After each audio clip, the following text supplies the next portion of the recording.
Happy Thanksgiving to the Midas Mighty. Ben and Brett here wishing you, your families, an incredible Thanksgiving. Want to spend this time on the Midas Touch podcast to reflect on what we are thankful for. And I am thankful for the fact that we have an unapologetically pro democracy adult in the White House. I am thankful for the work of the Midas Mighty, the work that you all put in each and every day, not just watching these shows, but making sure you're registered to vote, making sure you are registering others to vote in the pro democracy community, getting out the word, sharing the Midas Touch network. The amount of growth we've seen here is frankly a testament to the work that you've all put in. And Brett and I are grateful just to have this platform and this opportunity to hang out with you each and every day, and especially right now on Thanksgiving.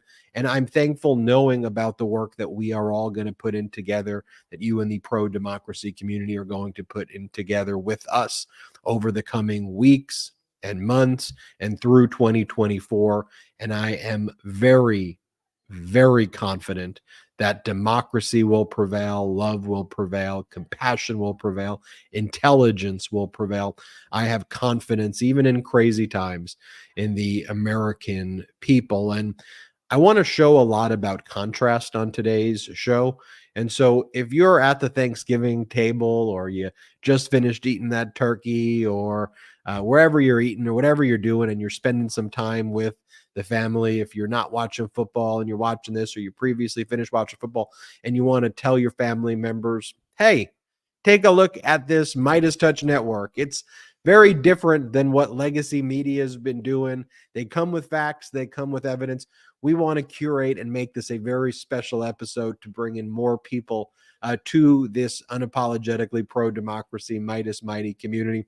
And we've got some incredible surprises on the show as well that I'm excited to share with you after we show you the contrasts that I think are so significant between pro-democracy and compassion and intelligence. We show you the videos of Biden. We contrast that with Donald Trump. I want to talk about some stats. I just want to talk about the data, the objective data of where we are right now in the country with our GDP, with unemployment, where we are with the price of goods, where we are relative to other G7. I just want to go through the data, and all of the metrics have United States above all of these other countries. America's economy, for like the first time, not just growing faster, but significantly faster, our economy, than China. Just want you to think about that. And I want to then show with you and share you some of the features. We're going to bring some of that here that we have on our Patreon at patreon.com/Midas Touch. We did an interview with our mom. Midas Mama herself was on Patreon. And a lot of people, I read in the comments, they said, we really want to see some portions of that interview, and we want to make sure that we're not going to show the full interview. For that, go to patreon.com/Midas Touch. But we do think that we want to share that with you on our Thanksgiving for all those who wanted to do it. And we recognize that, the Patreon is a membership-based thing, and there's a fee associated with it. And so we don't want to make sure anyone feels excluded from meeting our mom that way. But the longer interview is going to be on patreon.com/Midas Touch, but we're going to share a portion of that here. Also, we've got some special guests on the show. We're going to be joined by Democratic Congress members Jared Moskowitz and Democratic Congress member Robert Garcia on today's show. So in other words, buckle up. This is going to be an eventful Thanksgiving. Brett, how are you doing?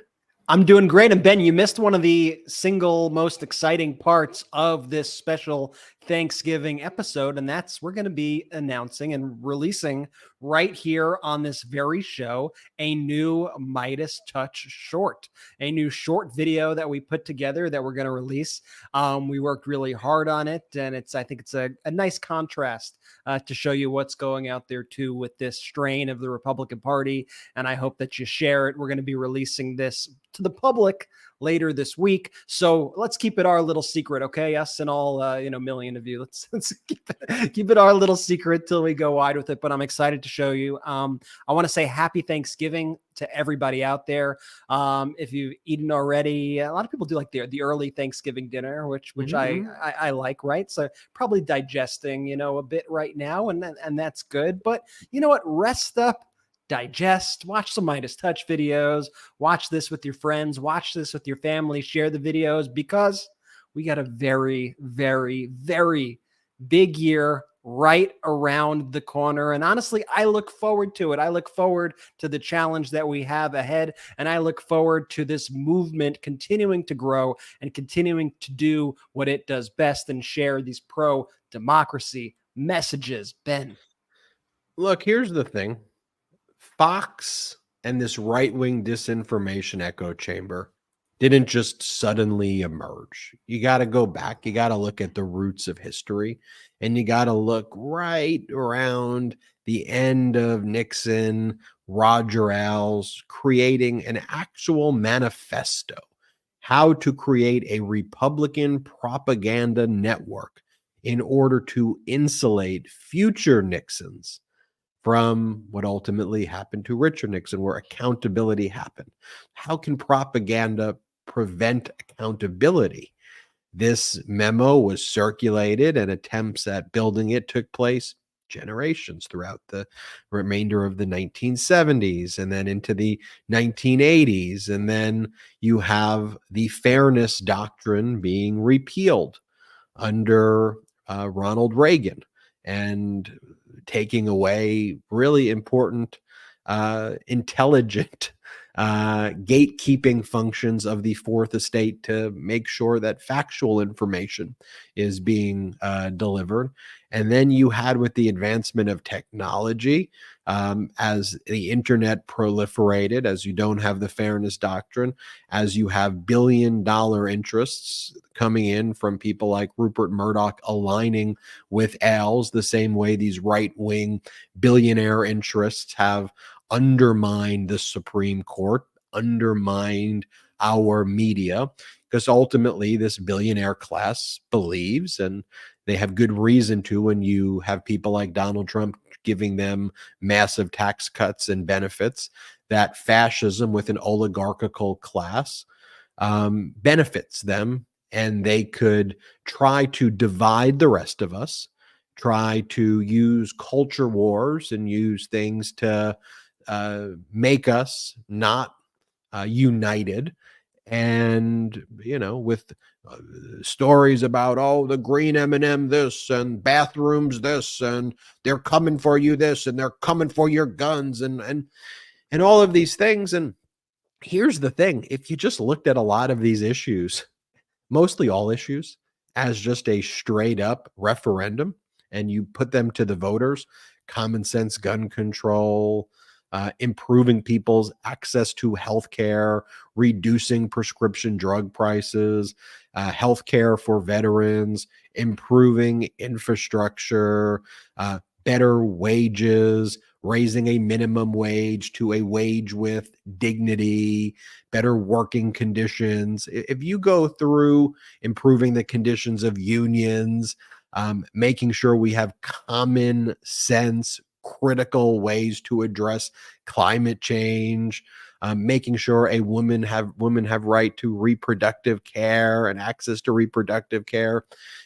making sure that the LGBTQ plus community can marry who they love. If you go through these issues, you keep going through all of them.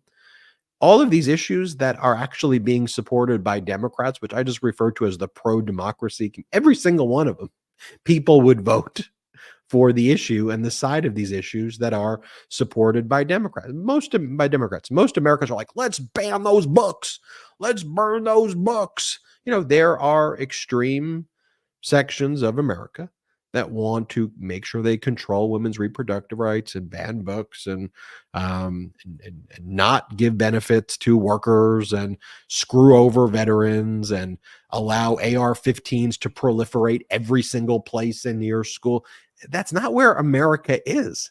So what billionaires have to do is divide us and then make people so angry about all these issues that they vote against their interests. So why am I rambling about going back to the 1970s and Roger Ailes and all of these things? Because for those who are joining us right now for the first time on Thanksgiving, what we are trying to build here is something both short term and generational. We've got to address the immediate issues, but we also have to remember that Fox wasn't created overnight. So the way to combat it with truthful information and love and compassion and bringing people together, we recognize that's not going to just happen overnight. This is going to be something generational that we need to build together, and we're creating the foundations of that here together. That's at the essence, this pro-democracy movement that you're all building. How do we deal with the immediate? How do we build something generational so we look back and we go, you know what? We've rebuilt confidence in the fourth estate. There's a lot of bad actors out there, but we know that we're being united because together, we won't have these right-wing extremist forces try to put people in bad positions. So anyway, I just wanted to give you, that's kind of the thesis right there. Yeah, and I got to say, I do disagree with a lot of comments that I see. I think it's become very easy to say things along the lines of Democrats are bad messengers. They're terrible messengers. They're terrible at getting the word out. I honestly disagree. I think especially at this time right now, I see a lot of incredible Democratic stars who are messaging perfectly. Then I look at people like Marjorie Taylor Greene. I look at people like Trump. I look at people like Mitch McConnell. I look at this entire Republican Party. Every time they speak, I'm like, you're calling these people good messengers? They're not. They're really not good messengers. What they do have, however, is they have a megaphone. They have a megaphone by which they could continuously spew these lies and spread this hate and make everything into a divisive issue, no matter how big or small the issue actually is.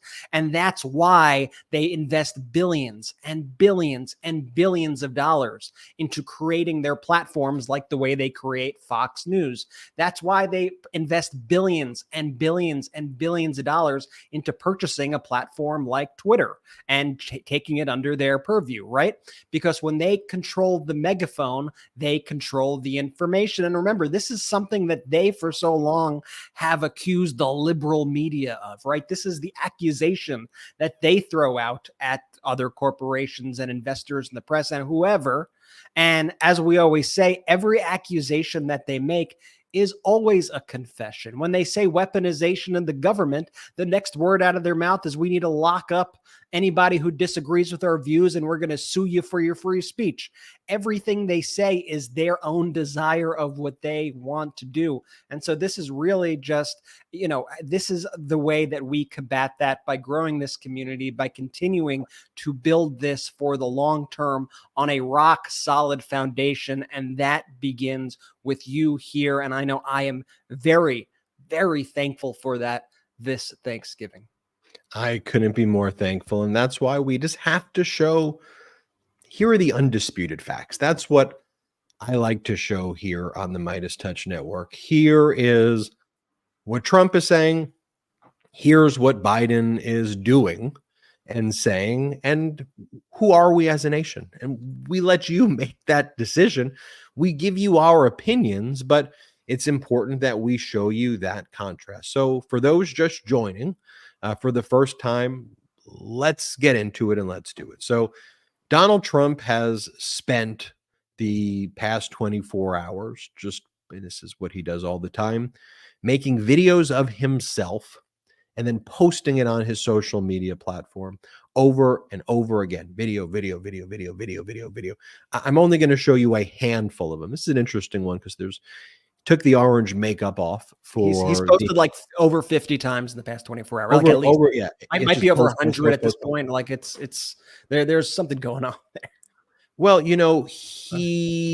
all of his tricks that he's done before are not quite working anymore in terms of getting he thinks that all these cases are going to get dismissed. They are not getting dismissed. He can harass Judge Engoron, attack the law clerk. I mean, you see how vicious these tactics are, and you see why until he's met his match, they work. I mean, the level of bullying is so next level that most people are like, you know what? I can't deal with this. Just do what you want to do. That's how fascism works. Yeah. It runs you down. In the same way he's doing it against very powerful and skilled people like Judge Engoron and like the New York Attorney General and like Jack Smith. I mean, they're not taking it. So he's like, has this kind of cognitive dissonance, right? He's like, what? This doesn't work. So that's making him spiral. He's seeing on the horizon the March 4th, 2024 trial by Judge Tanya Chutkan in Washington, D.C. for his attempt to overthrow the results of the 2020 election. And here's the thing that not a lot of people are talking about. I think he's more vulnerable in Iowa and New Hampshire than any legacy media is talking. I've been looking through this data, and as someone who's supposed to be the leader of the party, I mean, the fact that in New Hampshire, for example, he's like just at what, 41, 42%. And if you added everybody else up right there, there's more support for a competitor than Donald Trump, for example, in New Hampshire.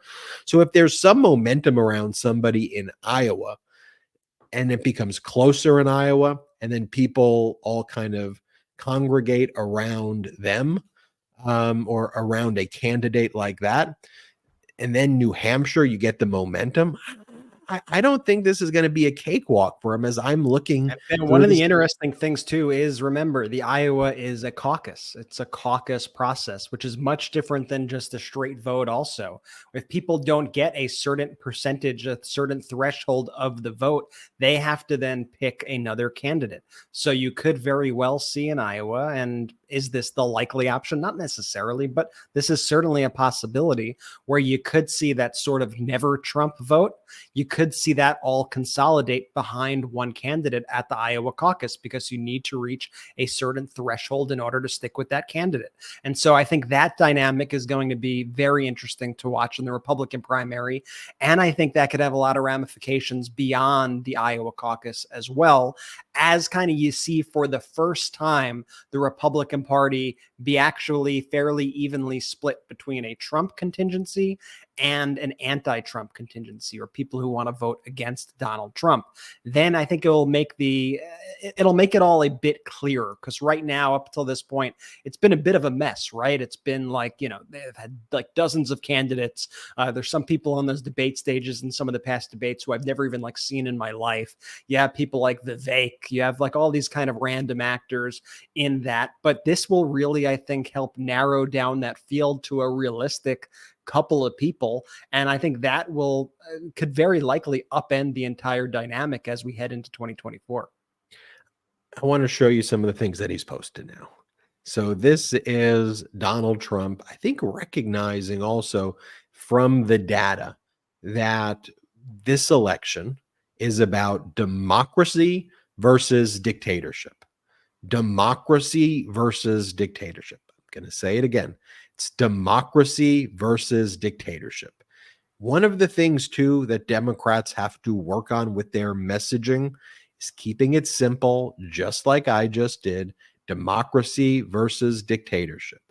Donald Trump, 8 trillion, T like Trump, 8 trillion in debt under Donald Trump, 8 trillion in debt under Donald Trump. They're the fiscal arsonists. Democracy over dictatorship. And sometimes I think Democrats get lost, and the pro-democracy community gets lost in the weeds of trying to be so intelligent and have such a data-filled plan that they ignore that sometimes you just got to boil it down, democracy versus dictatorship.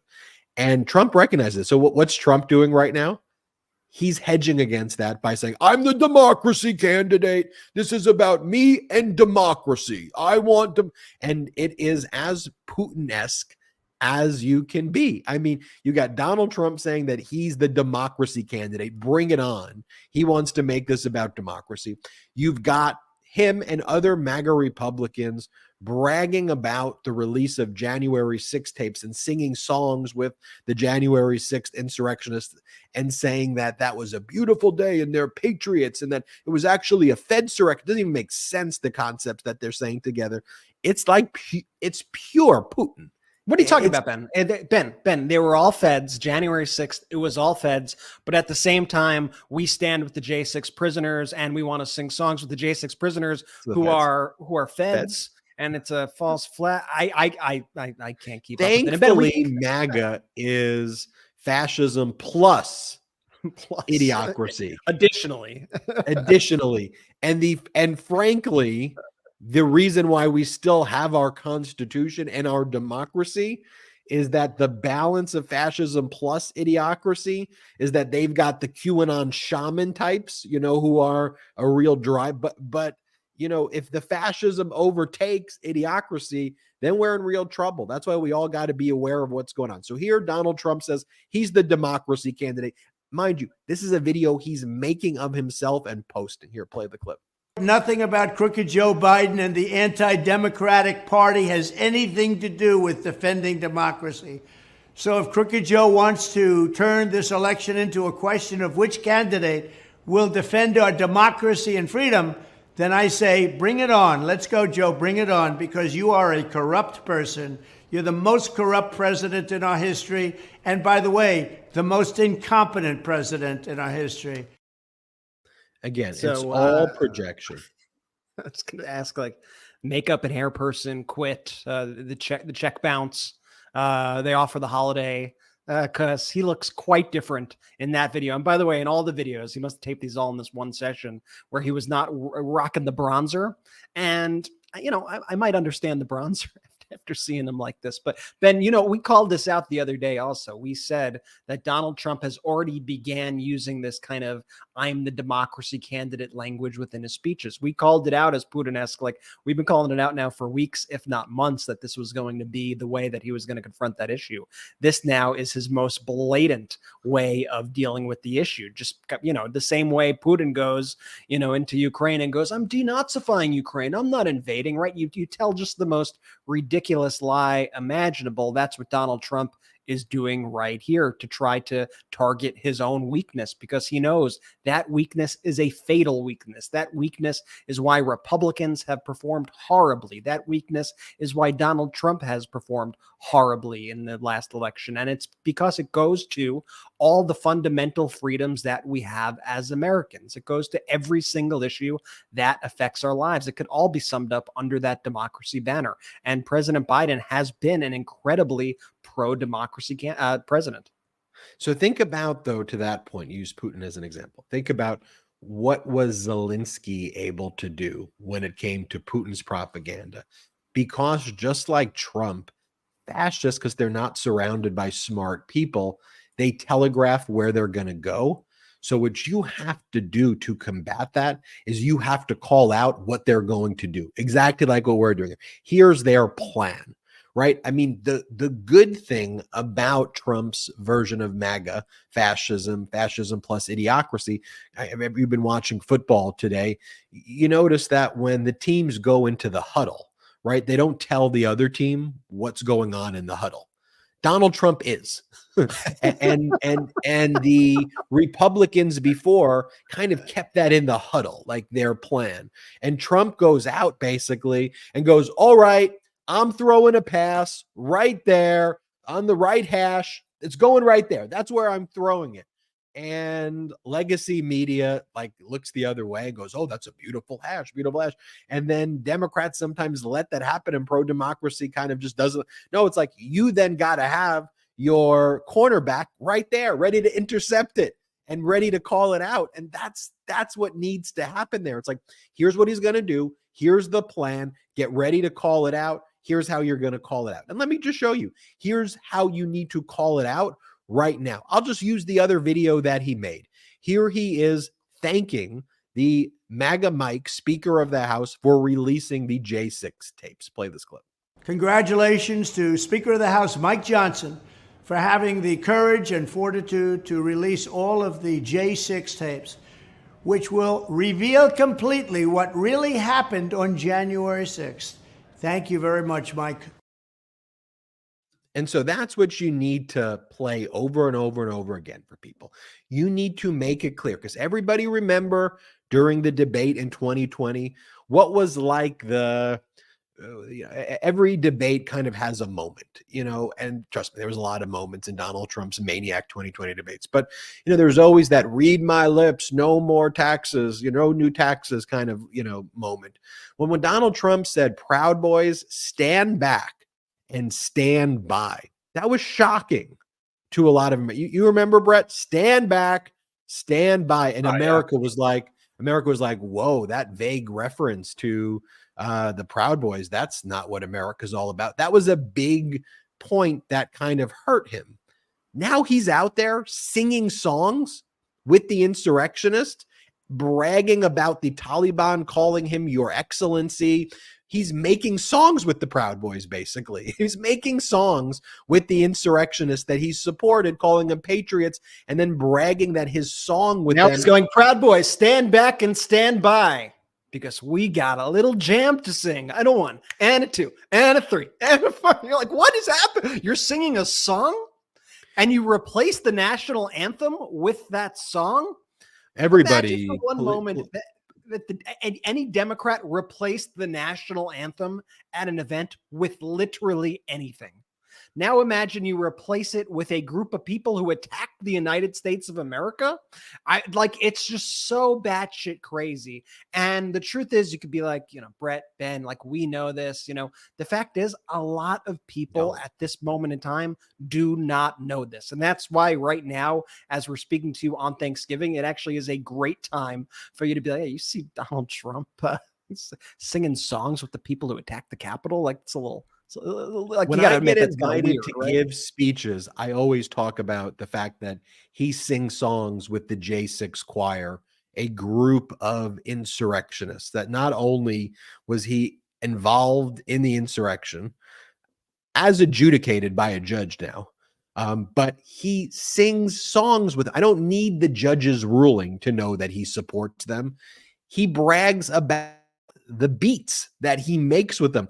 And when I tell the story at the speeches that I give, when I tour California or when I've been invited other places to speak, they go, whoa, this is a real thing. I never heard about it. I go, yeah, it is. Go back, look at the videos of the J6 choir and Donald Trump. He's out there. He's puts it on Apple Music and he brags about it. Here's what I want to show you first. So to all your family members who right now, you're sitting there with them right now, right? You got I'm having fun right now, but I love this. You got your family members around. We got a captive audience right now. I know you're with your family. So here's what I want you to do with your family right now. I want you to turn the volume up. And first, this is Donald Trump saying bragging that the Taliban calls him Your Excellency. Let's play this clip. And he said, may I ask you a question, Your Excellency? He called me Your Excellency. I wonder if he calls Biden Your Excellency. I don't think so. Okay, now here's Donald Trump bragging about the J6 choir, saying that it's better than Taylor Swift. Play this clip. And they asked me whether or not I would partake and do the beautiful words, and I said yes, I would. And you saw the spirit. The spirit was incredible. And when that came out, it went to the #1 song. It was beating everybody. It beat Taylor Swift. It beat Miley Cyrus, who was #1 and 2. They were #1 and 2. We knocked them off for a long time. Okay, that's him. I can't play you the song because he's copyrighted. So you can search it if you want to hear it. But he plays that at the beginning of his rallies. He's traveling fascist circuit. And then he brags about the ratings of his song, which he lies about. Here he is again bragging about it in an interview with Hannity. And Trump brings it up on himself. Like Hannity gives the biggest softball interviews, and then Trump just brags about it. Here, play this clip. By the way, that's on like 3 days. Are you really beating this Taylor Swift, by the way? Yeah, I did. Yeah. The J6 is beating Taylor Swift. It's Donald Trump and the J6 prisoners. The Pledge of Allegiance. On iTunes and on Amazon and on Billboard, which is the big deal, #1, Donald Trump. So now I feel like Elvis because now we've done The Apprentice. That was a great success. We did. Now I've done a recording or whatever you call it. But no, it was #1. And you know what that is? That's a tribute to the fact that people feel the J6 people have been very unfairly treated. I don't know how else to show you other than that he's out there saying and bragging about his song with the J6ers. He's making musical compositions with them. It's one of the darkest days in American history. And this idiot's out there right now bragging about making songs with them. But why don't we do a compare and contrast right now, Brett? And there's a lot of good ones out there about Trump talking about something, because all Trump does is make BS promises, and then President Biden actually delivering on something. So let's take a look at this. Trump talking about infrastructure, President Biden delivering on infrastructure. Play the clip. Infrastructure. Nobody can do that like me. The infrastructure is very easy. And infrastructure will get that done easily. We are going to put up one of the big and great infrastructure bills of all time. We call it Infrastructure Week. Okay, here we go. Much better. Yeah. Bravo. Yeah, President Biden just did it. And I'm sorry. I mean, if you want like a blabbering idiot up there, you're thinking of the wrong thing. Maybe you want a WWE cosplay fascist character. If that's what you're looking for, then watch WWE or something. Or I don't know, read some weird sci-fi novel about some dystopian, other planet. Like if that gives you a thrill. Okay. I want someone who delivers things and gets things done. Here's another one. Donald Trump's words versus President Biden's actions. Play the clip. Infrastructure-wise, you said you're going to spend $1 trillion on infrastructure. We have a bridge in Cincinnati, connects Kentucky to Cincinnati, Ohio. We're doing the plan. I've already heard about the bridge. I love the area. We're going to get it fixed. For decades, people have talked about the Brent Spence Bridge. But folks, talking is over. The bipartisan infrastructure law, we're finally going to get it done. There you have it. I mean, it's talking a bunch of BS, making promise. Donald Trump goes around, this is what he's saying now. We're going to have a baby boom like no other, and we're going to build freedom cities across the country. He just makes up crap because he has no shame and no one checks him. But remember what I said before. That's where the pro-democracy community, don't let him get away with it. You got to call it out right away. I want to talk about the economy. I want to bring in some of our special guests, Congressmember Moskowitz, who's got a thing or two to say as well about James Comer, MAGA Republican, who called him a Smurf. I want to show you Democratic Congressmember Garcia. I want to then show you a video of our mom that we have on patreon.com/MeidasTouch. I'm going to show you a portion of it here because a lot of people were saying, Ben, you can't do that to us. You got to show us a little bit of that. I said, okay, I hear you. And let's talk about that and more. And we got to show you the new Midas Touch video when we come back after this quick break. If you're like me, morning coffee is non-negotiable, but I was tired of either waiting in line for an overpriced cup or settling for gritty, bitter coffee at home. Now I've switched to AeroPress and I'm never going back. It's so easy and convenient and incredibly unique. I never knew coffee at home could taste this good. AeroPress is like a French press, only better. It's the only press that uses a patented 3-in-1 brew technology, combining the best of several brew methods into one portable device for a completely unique and delicious flavor profile. Smooth, rich, and full-bodied without the bitterness and grit found in other presses. And as a bonus, AeroPress can brew thousands of recipes. AeroPress travels better than others too. It's compact and incredibly durable. That means you'll never have to endure terrible coffee at the hotel, on the job, or on an adventure again. It brews and cleans in less than 2 minutes. You just add medium fine coffee grounds, pour in hot water, stir for 5 seconds, brew for 30 seconds, then press into your favorite mug and enjoy. There's a reason why AeroPress is the barista's favorite home brewing tool. AeroPress is the best reviewed coffee press on the planet with more than 55,000 5-star reviews. Thoughtful, proven, and under $50. AeroPress is the perfect gift or stocking stuffer for every coffee lover in your life this holiday season. Don't settle for less than the best. They'll love it. AeroPress is shockingly affordable, less than $50, and we've got an incredible offer for our audience. Visit aeropress.com/Midas. That's AEROPRESS.com/Midas to save up to 20%. That's aeropress.com/Midas to save up to 20%. It's time to ditch the drive-thru, toss the French press, and say yes to better mornings fueled by better coffee. AeroPress ships to the USA and over 60 countries around the world, and we thank AeroPress for sponsoring this show. Geology is a 26-time award-winning skin, hair, and body care company recognized in Men's Health, Hypebeast, Birdie, Esquire, Ask Men, and Oprah Daily Grooming Awards. Geology creates simple and effective skincare and hair care routines customized just for you, with ingredients that are proven to work. Their products are built around just a handful of powerful, proven ingredients that have been trusted by dermatologists for a decade. With over 7,000 5-star reviews, it's clear that people truly love the product. My skin looks so much better now that I'm using the Geology skincare that they sent to me. My skin's so much smoother, and it's become a wonderful daily routine to make sure that my skin stays clear. The moisturizing morning cream and everyday face wash has become my absolute favorite. Geology is spelled Geologie, and it helps fight acne, reduce oiliness, prevent wrinkles, combat dark or puffy under eyes, have smoother and hydrated skin, and it targets signs of aging.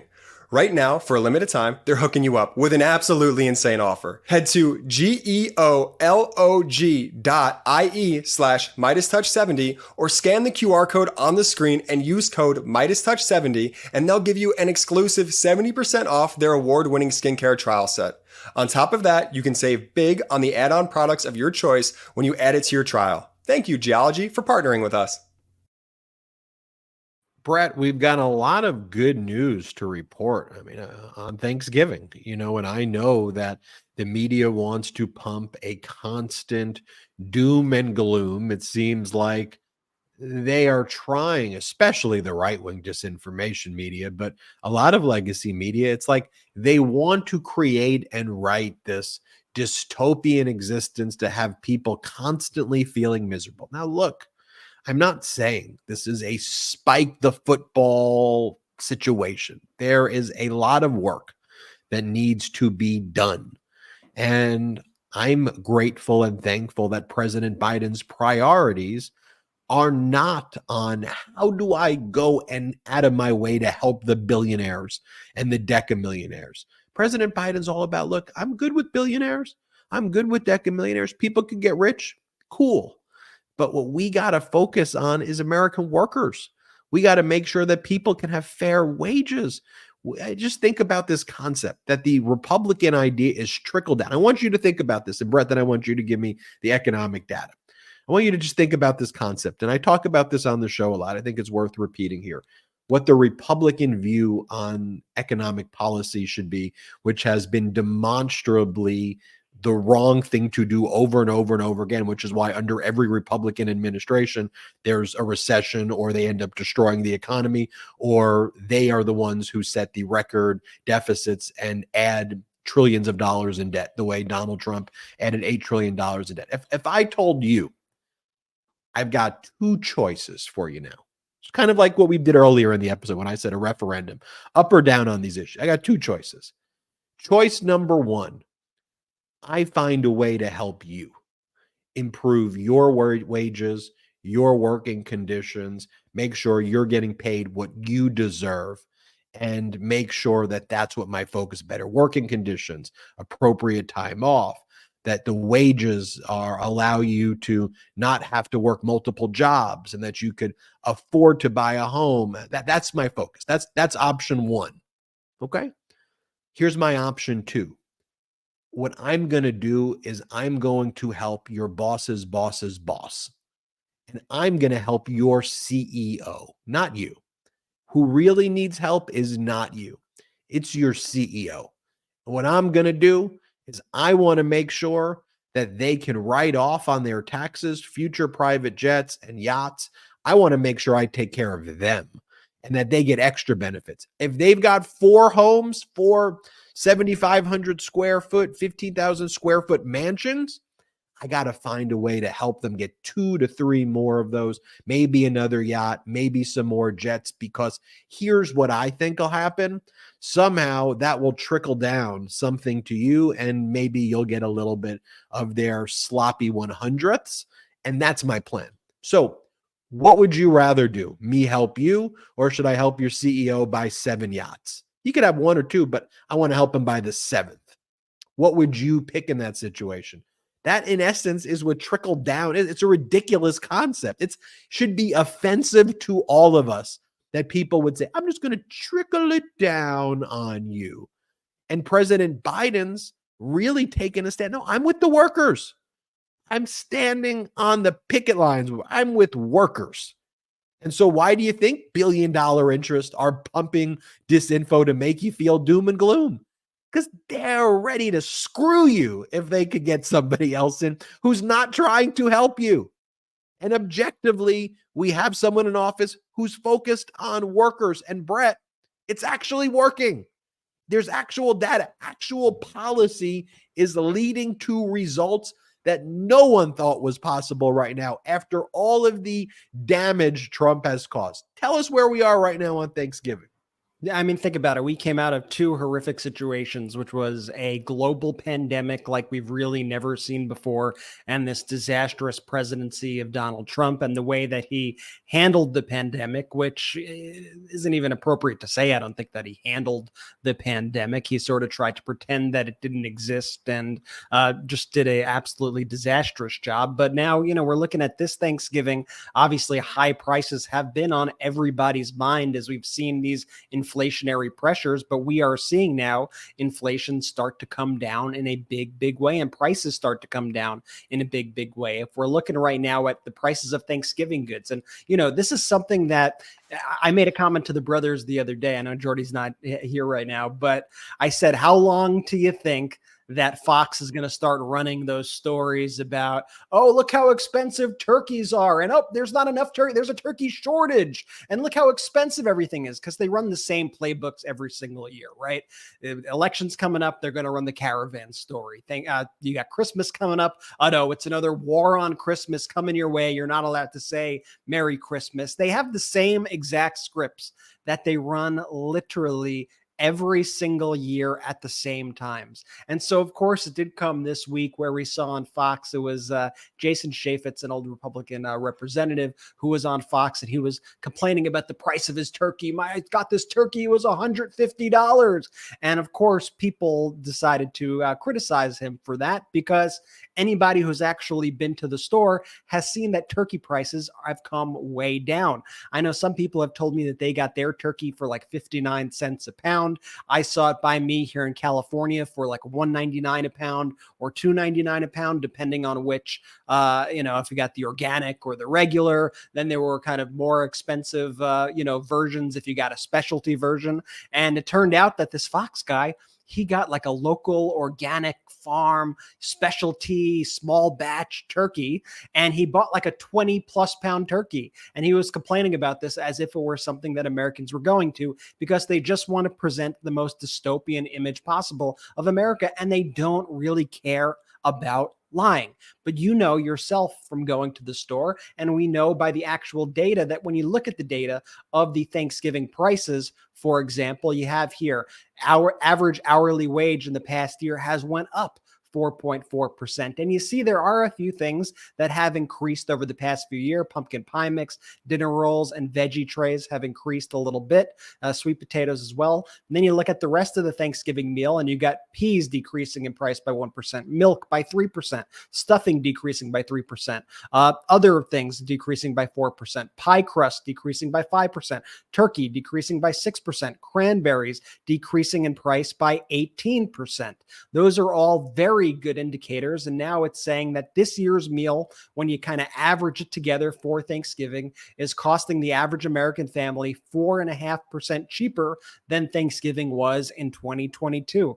All good signs. I'm sure a lot of you had to do a lot of traveling this Thanksgiving. I know our mom had to fly across the country to see us. I know a lot of you are driving, taking flights. Big travel time, and Thanksgiving travel prices are absolutely plummeted. And this is a pretty wild stat as well. So here's a tweet. It says, not only is Thanksgiving dinner cheaper than last year, but getting there is too. Gas is 5% cheaper than last year. Airfares are 14% below 2022 prices, and airfares are also currently below 2019 prices. 2019 airfares are below 2019 prices. Also worth noting that those gas prices, now that they're down and they're cheaper, 5% cheaper than last year, the Thanksgiving gas prices this year are actually the lowest that they've been since Thanksgiving of 2020. Once again, we've got a lot of good economic news here. Here are just a few headlines in the past 24 to 48 hours or so that indicate this positive news about the economy. You have CNBC, U.S. gas prices are falling and could hit the cheapest Thanksgiving Day price since 2020. Wall Street Journal, American shoppers have plenty of dry powder, saying that Americans have more purchasing power right now.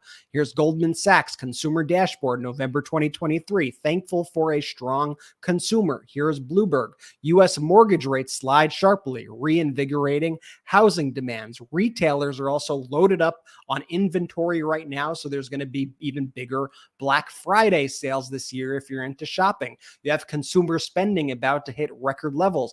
You have the price of goods falling fast, really amongst an entire set of consumer goods. And if you look at this list right here, sports equipment down, dishes down, audio equipment, toys, furniture, computers, TVs, appliances, towels and sheets, smartphones, and this is all data straight from the Department of Labor.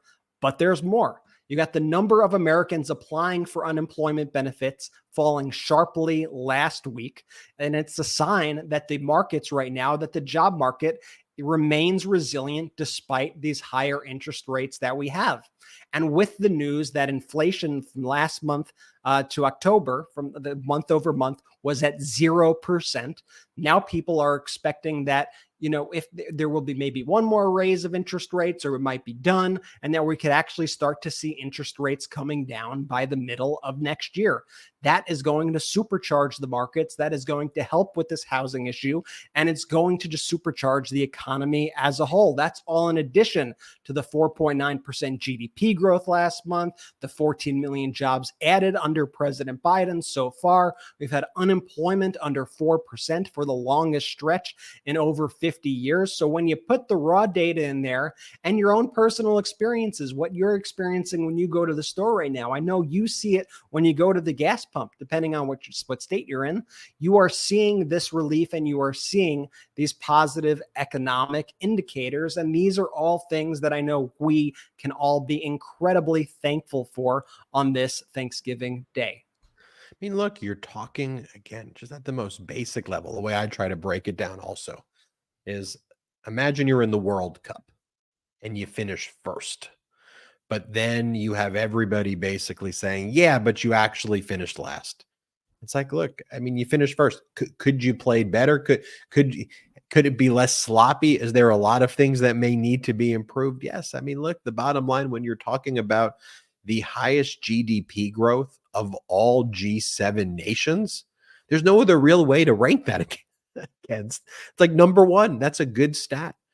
When you want to talk about, this is like the first time in a very, very long time that the American economy is growing faster than China's economy, and that all the massive growth in China is being reversed because a lot of manufacturing now is coming back to the United States because of Bidenomics and because of one of the most important pieces of legislation, the CHIPS Act, in American history, and building the semiconductors here in the United States, and how America again has become a manufacturing mecca for the entire world. Like, there's no other.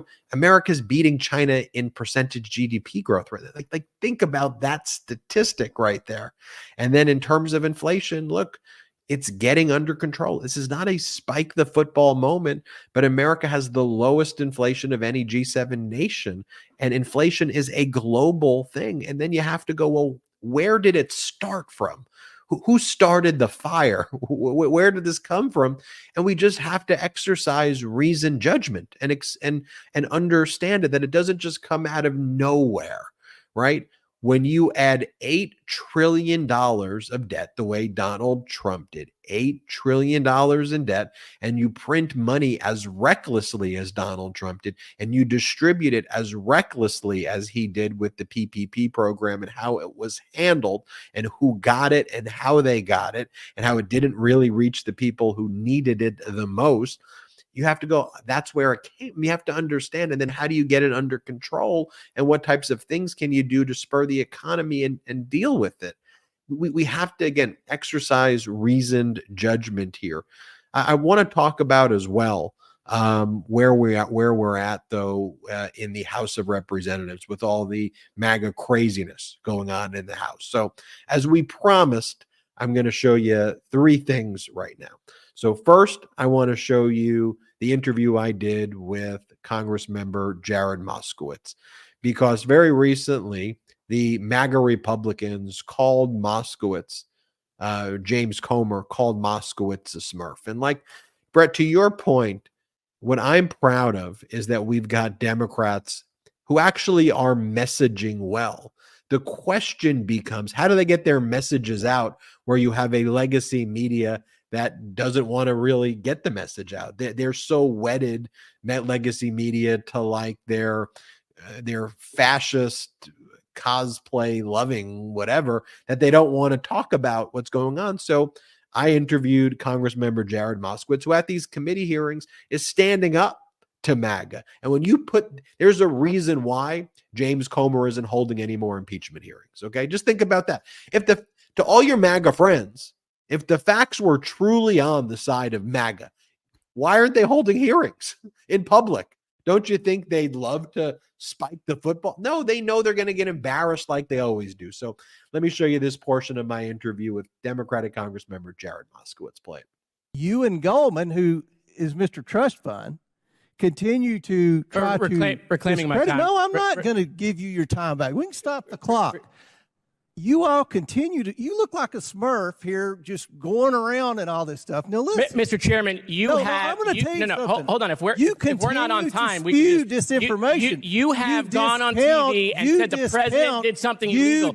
You're doing stuff with your brother. The American people have the same questions. Why should they believe you? Why should they believe you?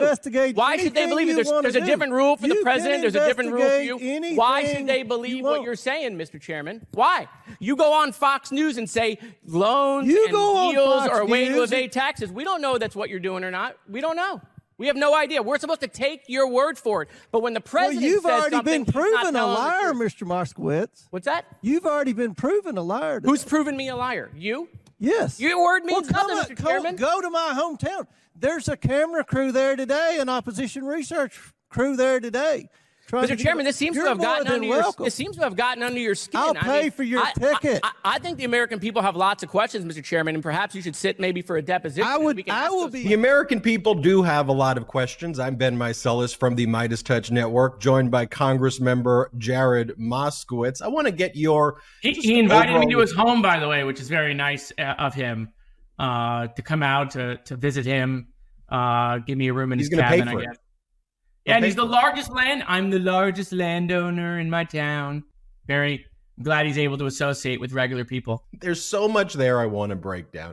Yeah, most people, by the way, don't talk about being landowners anymore. You know, that there was a time where owning land meant you had value. That we don't really use that as a metric in modern times. Well, he uses that as a metric, and the chairman of the Oversight Committee, James Comer, also uses hurling insults as a metric, apparently. And so when you're just pointing out the reality of the situation, that there is credible reporting out there that suggests that he's made some very shady loans, according to these reports, his response is to call you a Smurf, to interrupt you, and to basically take away your time. Like, when he did that, what was going through your mind? Well, first of all, I'm happy to know he knows his primary colors, which is, yes, I was wearing a blue suit with a blue tie. It's also an insight into his childhood mind, which is he associates blue with Smurfs. Okay. And so he went to calling me a Smurf, which, quite frankly, he could have called me lots of worse things. So yeah, I was not offended by the Smurf comment. In fact, when he stopped my time, I was like, oh God, he took the bait. He took the bait. He's the chairman. I'm a freshman in the minority. He could have said, finish your little speech, Mr. Moskowitz. I'm not gonna engage. But no, couldn't help himself. Stepped down from the chairmanship, stopped my time, which meant he was giving me more time because I was always going to get my time back. and then let me close. We had our little thing and then let me close. I mean, listen, I'm not saying the chairman has done anything wrong. What I am saying and was saying is that the chairman goes on TV time in, time again, to Hannity and all these shows where he feels comfortable like a wet blanket. Okay. And he says, look, when the president was not in office, private citizen, he had loans between his brother, right? And then he tries to paint those loans in a negative light with zero evidence. And so all I was saying is, look, James also does business with his brother, did business with his brother, and land swaps and deals and the other, and had LLCs. And so all I was saying is it's very easy basically to try to paint that in a bad light with no evidence. And perhaps maybe the chairman shouldn't throw stones in glass houses. But obviously, boy, that got under his skin, man. Oh, my goodness. Yeah, I mean, look, I'm not saying that he actually did assault his girlfriend and that came up during the governorship race. But look, it was reported by his local paper in Kentucky, and a college roommate of a woman who accused Comer of assaulting her recalls a very volatile relationship. Comer said there was no conflict in receiving gifts from a woman who accused him of. I'm not saying that that happened, but I am saying that that was indeed reported. And if his whole view of what his role is as a member of Congress is to defame and disparage people based on that, I don't know about you, but I don't think that's why you signed up to be a member of Congress. I mean, I think it's to actually solve the issues of the American people. Well, look, he ain't going to bully me. And by the way, I mean, calling somebody a Smurf, I mean, maybe that's bullying in third grade, but it wasn't going to work with me. In fact, I was like, oh God, you just gave me a gift. Oh, keep going, Mr. Chairman. Yeah, keep talking. Keep going. Yeah, call me a Smurf. We're going to have that full interview available on so the Midas. Full interview available on the Midas Touch feed. So make sure you check the full interview out on the Midas Touch feed. I want to then show you my interview I did with Democratic Congress member Robert Garcia. Excited to highlight all of these top Democratic messengers out there. And Garcia is right here in my backyard in California. And then I'm excited to share with you the Patreon interview we did with our mom. If you ever wanted to meet Mama Midas, you're going to get to meet her here on the special Thanksgiving episode as well. And then, of course, we're going to show you our new video that we're doing. You all said Midas Touch as we head into 2024. You better be doing those shorts that you're known for. And we said, bet. Don't worry about it. We got you. we're here. We're here with it. We get it. We get what you want us to do. It's all good. We understand the assignment. We'll be right back after this quick break. This episode is brought to you by 8 Sleep. There's nothing worse than tossing, turning, or sweating in the night because you're too hot. Better sleep is the gift that keeps on giving, and 8 Sleep's biggest sale of the year has arrived. The pod cover will improve your sleep by automatically adjusting your bed's temperature based on your individual need, which is why the pod cover by 8 Sleep has been my favorite product of 2023. The cover can be added to any bed like a fitted sheet and allows you and your partner to cool or warm your side of the bed as low as 55 degrees and up to 110 degrees. In addition to keeping you at the perfect temperature all night, the pod also tracks your sleep and health metrics. On average, pod users see their sleep quality improve by 32% after just a month on the pod. I saw major improvement in my sleep quality. If better sleep is on your wish list this holiday season, look no further than 8 Sleep. Until November 30th, 8 Sleep is offering listeners of Midas Touch up to $500 off when you build a bundle with my personal favorite, the pod cover. So go to 8sleep.com/Midas for these exclusive holiday savings. 8 Sleep currently ships within the USA, Canada, the UK, select countries in the EU, and Australia. Again, go to 8sleep.com/Midas, EIJHTSLEEP.com/Midas for these exclusive holiday savings. Welcome back. Welcome back. Brett warned me. Brett said we had one ad break. I did warn you. You did warn me. I caught you sleeping. He caught me sleeping. I do want to say this about 8 Sleep, though. Caught me sleeping, 8 Sleep. I didn't make that transition intentional, though I'll pretend to. Okay, 8 Sleep is just some next level stuff, though. I mean, it really is incredible. And I have it on my bed, and then I set it. I'm not going to tell you the time I go to sleep, but I set it to the time I go to sleep. And then all of a sudden, like, I'll know because it like the way it makes like the water touch your body, like all of a sudden my body's like, okay, this is the greatest. Like it's the greatest thing ever. Anyway, I'm simping for 8 Sleep, but it's really like it's a life changer for me, 8 Sleep, and it really makes me sleep better. Thank you, 8 Sleep. All right, let's get into it. Next up, we got the interview I did with Democratic Congress member Robert Garcia, and he crushed it too. I mean, I think his messaging spot on. We were talking about Marjorie Taylor Greene, and he's in 3 different committees with her, so he's like sees her in action all the time. He used to be a mayor out here in Long Beach, Congressmember Garcia, where he was an executive, in that position, and so he watches this.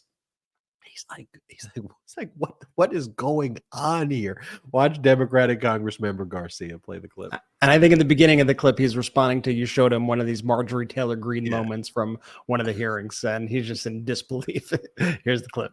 I mean, it's the gaslighting for me. That is the member of Congress from Georgia, Marjorie Taylor Greene, by the way, it pains me to even say that, who's showing dick pics in committee hearings, who's calling for decorum. Congress member, is this even about Democrat and Republican anymore? Isn't it pro-democracy and normalcy versus, I don't even know what's going on with your colleagues on the other side?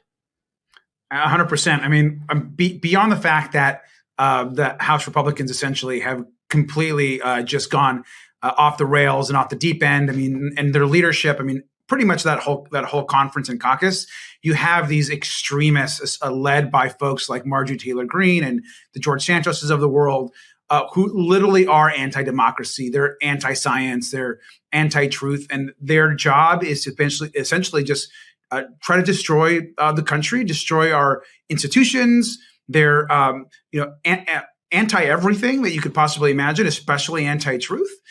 And it's important for them to be called out. And so I think as the only member of Congress that has to sit on 3 committees with her and spend the most time with her than unfortunately anybody else, I think that I especially enjoy taking her on and making sure that people know that what she's saying is basically our lies.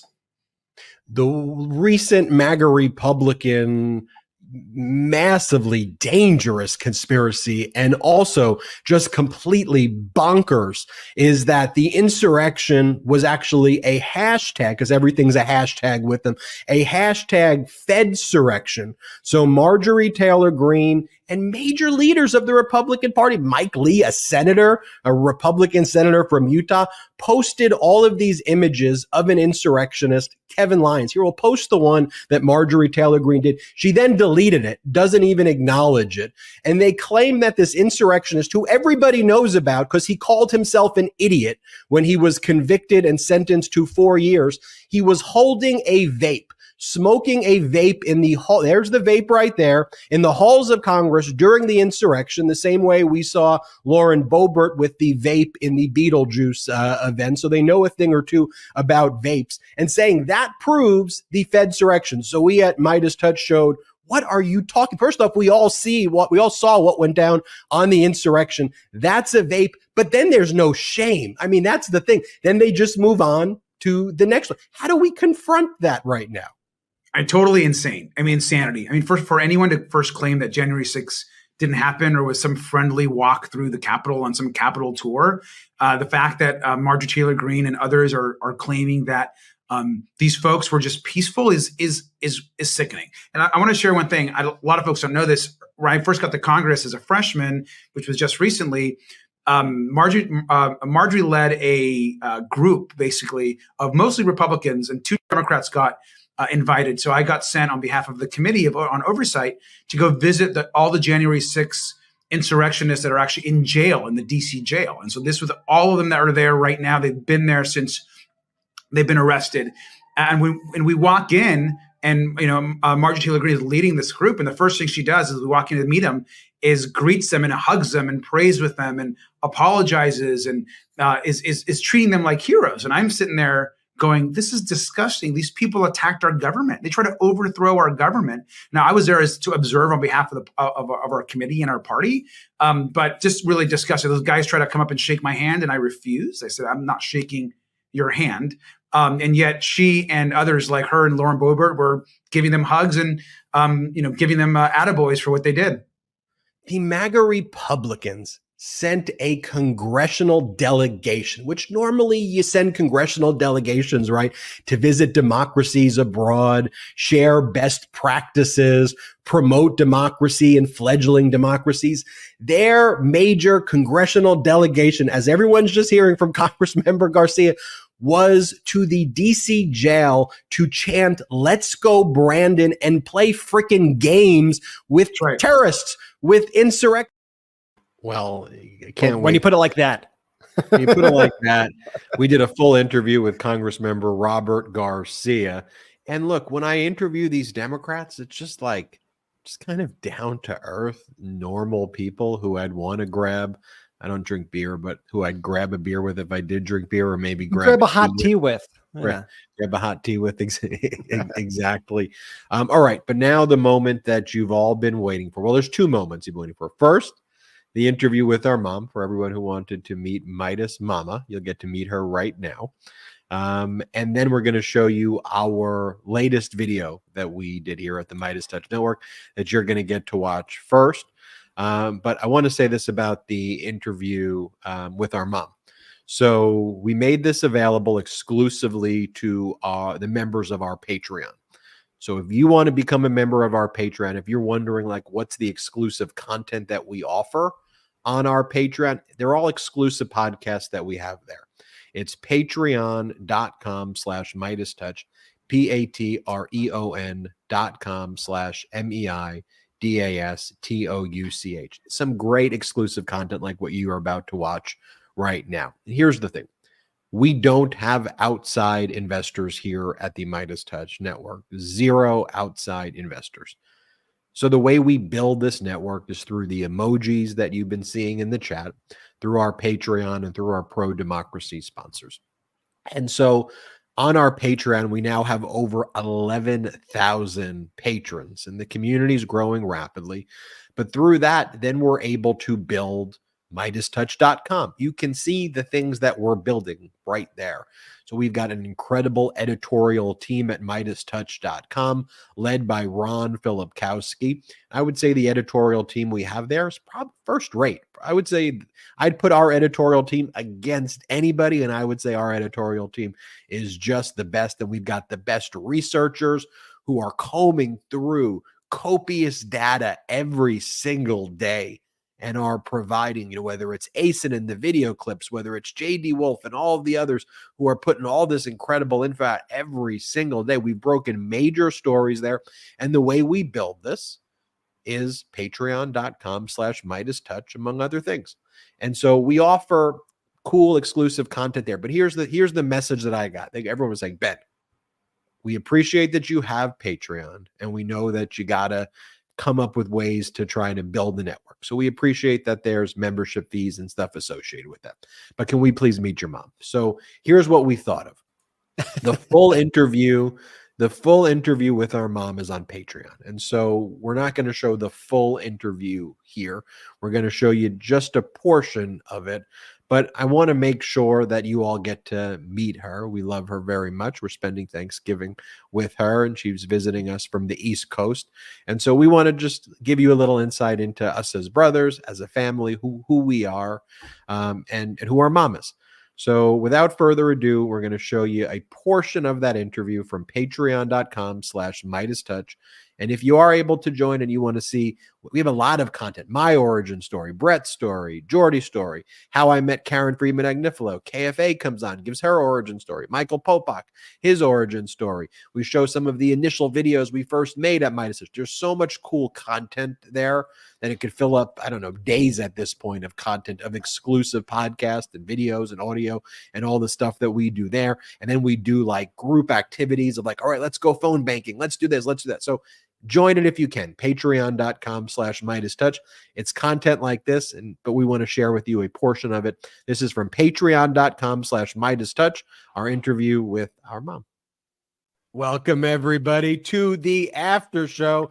I'm just going to say it. It hasn't even started yet. Woo! This is my favorite Midas More mic drop because we've got Midas Randy. You may have seen Randy. Midas Mom. In the chat rooms, but here she is, our mom, Randy Mycelis. Mom, good to have you on the after show. It's great being here tonight. Yeah. And so everybody's been saying, we got to meet your mom. We got to meet your mom. We got to meet your mom. This has been like maybe the number one request of the Midas Mighty now, going back for years. So this is a highly anticipated moment that's going on right now. So the first question that I have is, how was your flight here? How are you doing? It was great. I woke up at 3:00 in the morning because I was so excited to visit. Got to the airport 3 hours early, and plane was great. Flight was awesome, and I'm so excited to be here. So I was graduated law school. I was a litigator. And so you used to see that I would go to court and do all of those things. Now you show up. I'm a podcaster. I have a YouTube channel. Every mom's dream. Every mom's. When my kids grow up. I went from a lawyer dressed in a suit every day to doing this in my living room. So what do you make of that? I am whatever you want to do. I am proud of. Oh, thanks, Ma. Okay, when we first started down this course, though, and we had like 50 people watching and not millions of people, did you question some of the decision making? as we all when we first started, it was like 7 or 11. I did not question it once. I knew whatever you boys were going to do, you would succeed. Oh, there was a moment where we would have 4 people. That was awesome. I love those 4 people. And Mom was one of them. And I was one of them. That's right. Mom was absolutely one of them. So I was there from day one. So let's get into some controversial topics, which is let's get into the childhood of Jordy, Brett, and myself. What was growing up? What would you say was all of our favorite foods growing up? Oh, let's see. Favorite foods. Macaroni and cheese. Okay. Oh, yeah. Good one. Good call. Good one.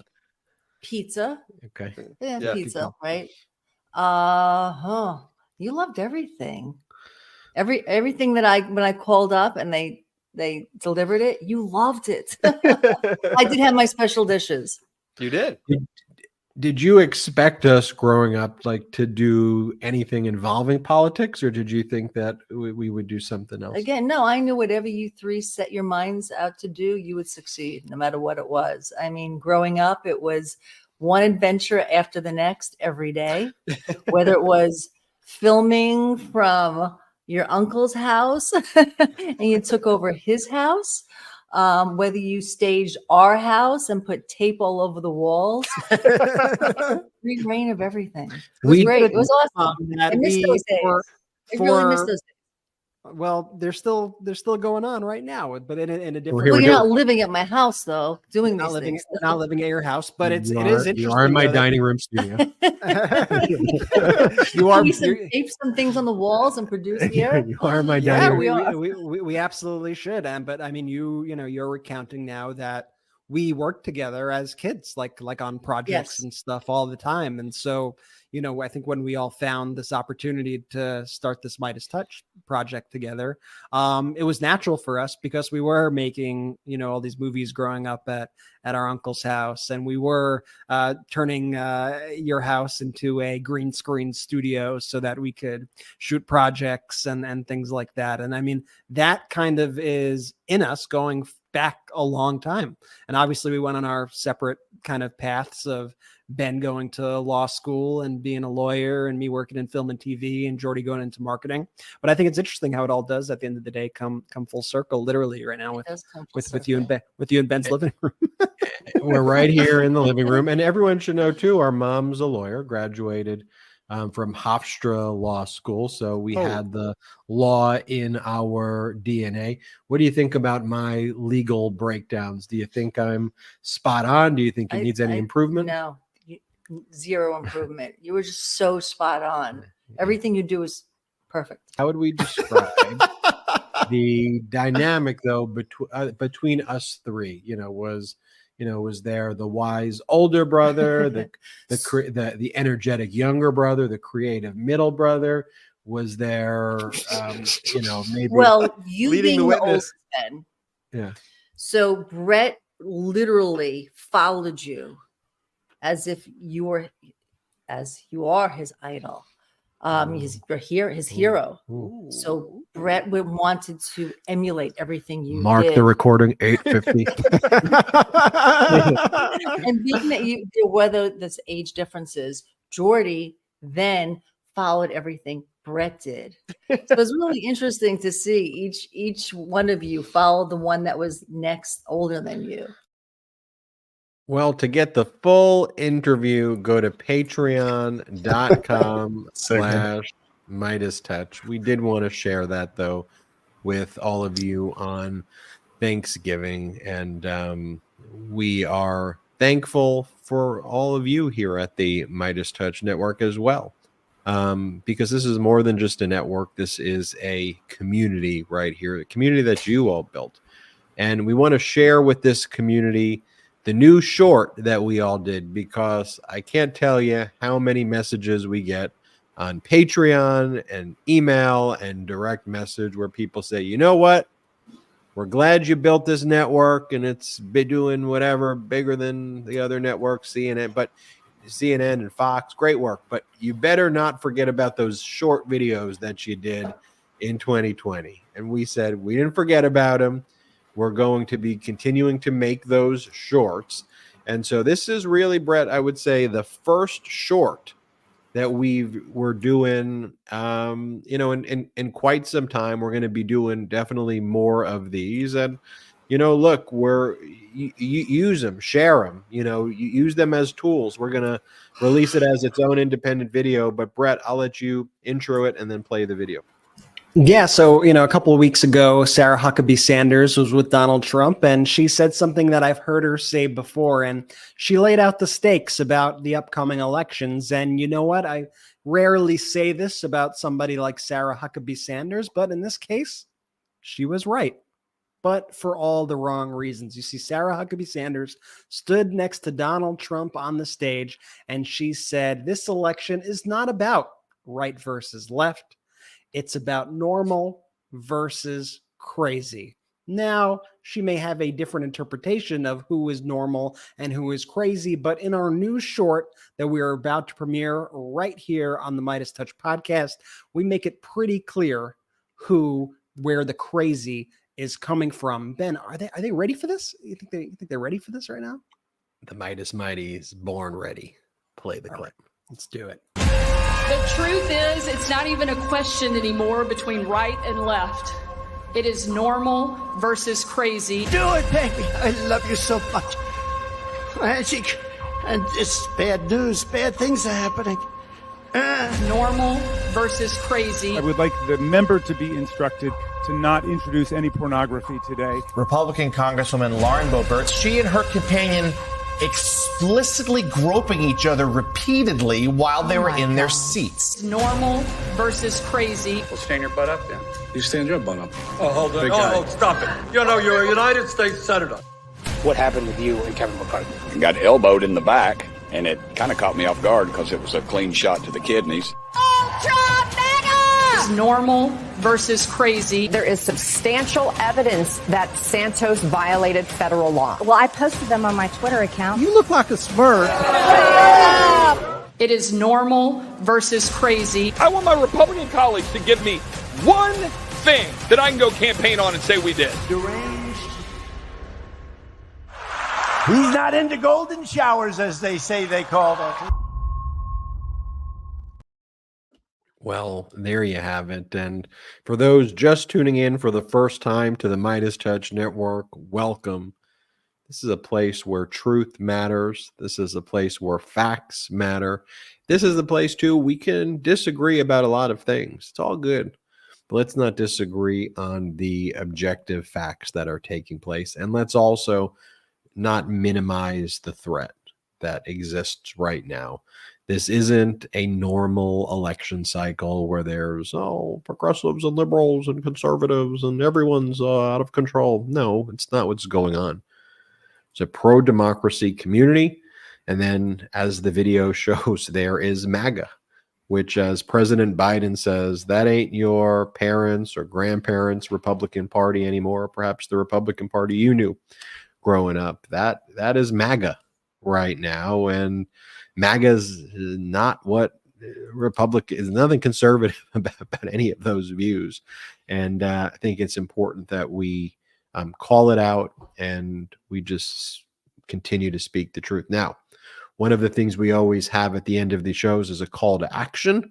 Throughout the shows is a call to action, which is we don't just watch the Midas Touch shows. So if you can, share these videos, share these clips, let others know. If you're with your family members right now, have them just go on there, ask them, don't just take their phone away. That would be rude. But ask them to look at their phone and then subscribe. To tell them, make sure they're subscribed to Midas Touch. Just even if they disagree with some of the things, just say subscribe, watch some of the videos, and then tell me how you feel. And that's the best thing you can do with your family. Go to all of them at the table and tell us in the comments if you were able to do that and you were able to get your family members to subscribe while you're with them right now, and put in the comments. We'll make it how about we're competitive, me and my brother. So let's make it a competition, but you have to be honest. No lying in the comments. Put in the comments below after the episode ends how many family members you got to subscribe to the Midas Touch, and if you got a new family member to watch it, what their reaction was. You could put that in the comments below. Thank you all so much for watching on our Thanksgiving Day episode. We're grateful for you. We appreciate you. And I am confident that together we are going to make sure democracy prevails. Brett, take it away. Shout out to the Midas Mighty. The Midas Mighty standing strong against the fascists. We sing our song.